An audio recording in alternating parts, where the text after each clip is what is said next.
Alors voilà un objet qui va me servir pour mon dessin en frottage. C'est un protège-cahier assez ancien.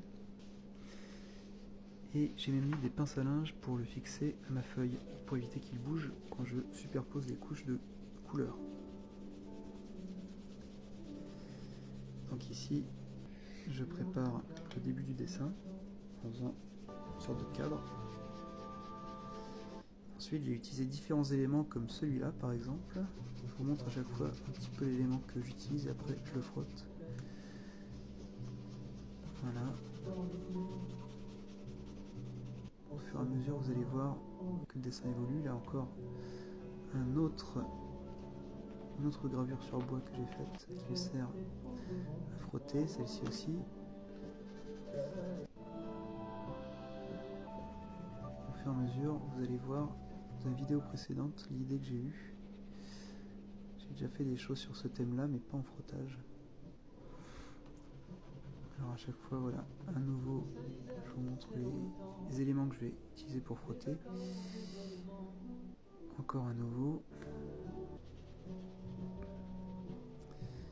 J'essaye de varier les couleurs pour avoir des contrastes intéressants. Et puis souvent, je mets du jaune en dessous. Alors ça, c'est une ardoise. Une ardoise qui a une matière qui ressemble un peu à l'écorce du bois. Et qui donne un rythme assez intéressant au frottage. J'utilise souvent le jaune pour donner un peu de lumière.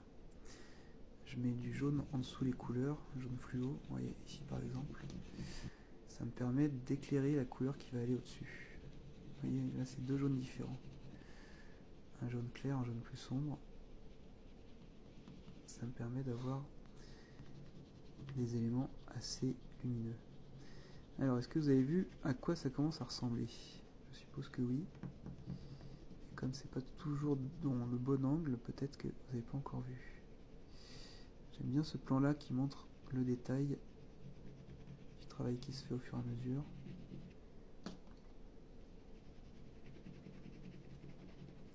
Alors contrairement aux vidéos précédentes, là j'ai voulu faire aucune vitesse accélérée, mais juste un montage qu'avec des morceaux de vitesse réelle. Alors là je frotte l'élément en cuir que j'avais au départ, le protège-cahier, qui est très mou et donc pas évident à frotter.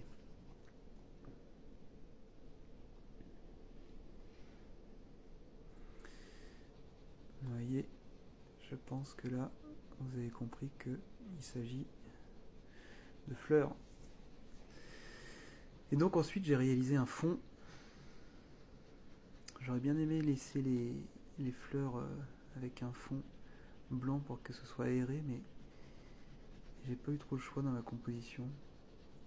J'en ferai d'autres avec des fonds blancs, ça fera sûrement du bien. Je vais quand même laisser un liseré blanc pour que le bouquet respire.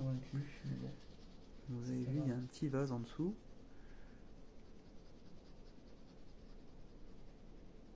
J'ai aussi frotté sur des matières, du linoléum par exemple, une linogravure que j'ai faite il y a quelques années. Voilà, donc là c'est le final. Je vais vous montrer un petit peu après. Il y a des endroits que j'aime bien, d'autres moins. Quelques éléments en zoom. Ça se passe comme ça d'ailleurs.